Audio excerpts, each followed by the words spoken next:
our state, across our nation, and certainly across the world that individuals are born with, that they have to learn how to cope with throughout their learning experience. As educators, I'm hoping that when you leave this presentation today that you will be more aware of dyslexia and how it affects many.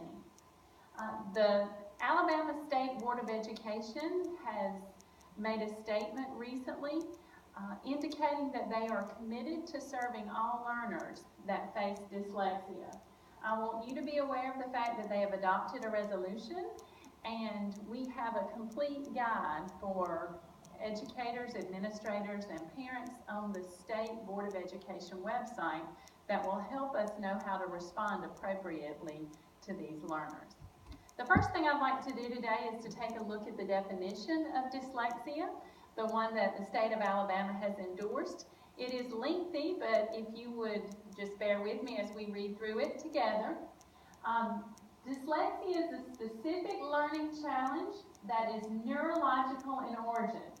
It is characterized by difficulty with accurate and or fluent word recognition and by poor spelling and decoding abilities. These difficulties typically result from a deficit in the phonological component of language that is often unexpected in relation to other cognitive abilities and the provisions for effective classroom instruction.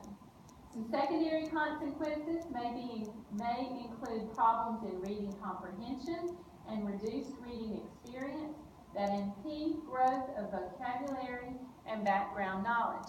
A couple of things I'd like for you to note in this definition is that it is neurological in origin. It is something that an individual is born with, something that they will not outgrow, however, something that they can learn strategies that will help them to be able to deal with this and to be able to learn more effectively when those strategies are employed. For us to get a full understanding of dyslexia and how it relates to us as educators, I feel like we need to look at how to identify a student that might possibly have dyslexia, how we are able to refer them and get them the help that they need, and also how we make a connection between once we have a referral, once we know these strategies, how do we put these in place so that the student can have the fullest classroom experience that's possible? Okay, dyslexia expresses itself in many different ways. 4 major indicators that pop out, typically at an early age, have to do with language development, word recognition, fluency, spelling, and writing. There are some misconceptions surrounding dyslexia. Some of those include the flipping of letters and words. That might be very typical in the progression of an early child that is just learning how to write. However, when you take a look at the full picture, as a student begins to learn how to read, particularly with their phonics and their phonic recognition, some patterns will begin to emerge. And we're going to take a look at some of the other things that we can look for when trying to spot a student that might be struggling with dyslexia.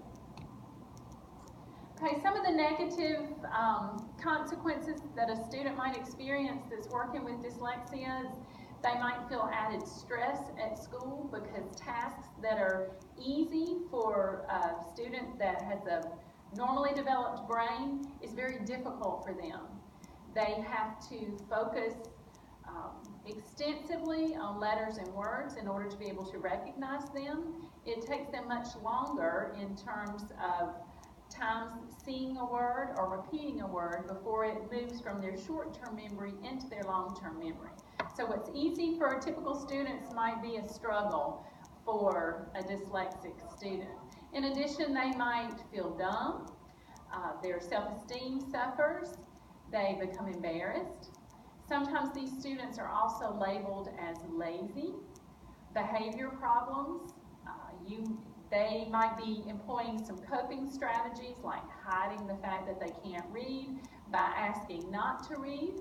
So teachers can misinterpret some of these cues that would help us to realize that this student might be dealing with dyslexia.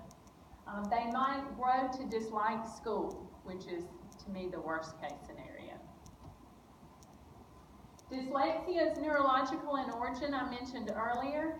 It does have everything to do with brain development and portions within the brain and how they process the written word and the development of language. There is a difference in the way the brain is formed and functions for these individuals, and scientists now have found proof through neuroimaging that portions of their brain are not firing during specific times when they are working with language. Okay, if you'll take a look at this image, you will see on the left side there is a non-impaired brain, and on the right there is a brain of a student or individual, all individuals are students, of an individual that deals with dyslexia. And you'll notice the highlighted region. Over on the right side, the brain has one small portion of the brain that is firing. On the left side, you see three portions that are working together simultaneously in the processing of language. This will never change for a student that is dyslexic. They will not outgrow this, so they must learn to use other strategies to help them process. Some common characteristics that you can look out for depending on what age student you're dealing with. With a young child, they have difficulty reading single words. They have difficulty connecting letters and sounds. Sometimes they confuse very small words, such as at and to.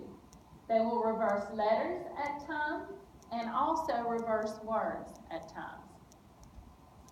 For the elementary age students, it might be difficult for them to recite the alphabet, for them to recite simple poems, perhaps the Pledge of Allegiance in the morning time, for them to work with math facts and recite them. That is a great way to detect in this age student that there could be an issue. They have difficulty understanding rhyming words or words that begin with the same letter, and they aren't able to clap easily to rhythmic statements or chants or things like that that you're using in the classroom.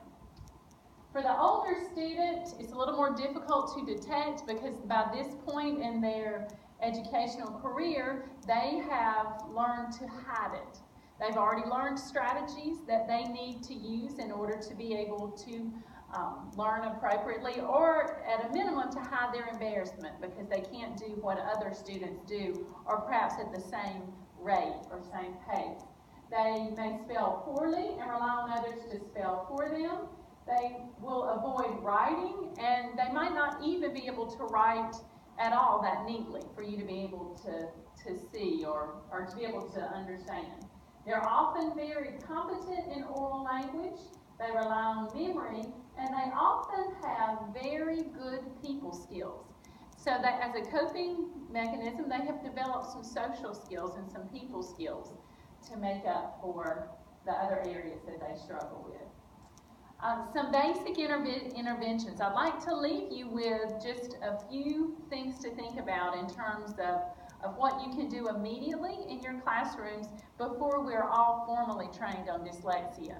You can choose to seek them strategically. You can give them a buddy and use the buddy system. You might provide for them many different types of visual aids.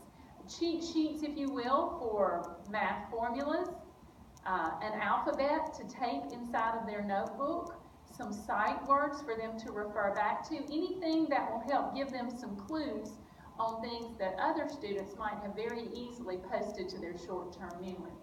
You always take a multi-sensory approach to learning, giving them various modes to learn with. These students are very successful with hands-on project-type learning experiences. Provide manipulatives whenever possible and allow extra time for them. And try to avoid measuring them solely on their literacy skills.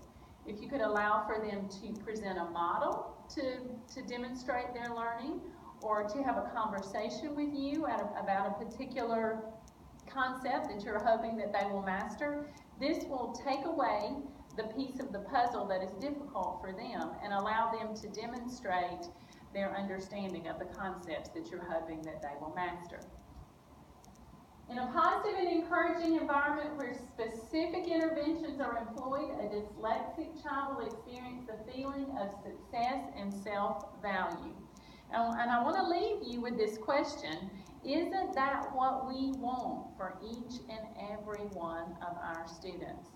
For us to meet them where they are and to be able to teach them no matter what struggle it is that they deal with on a daily basis. Okay, I've got some resources here. Probably our most important resource is going to be the guide that is provided by the state of Alabama on the website. But if you'll notice, the third bullet down is a book written by Dr. Shaywitz, an individual that works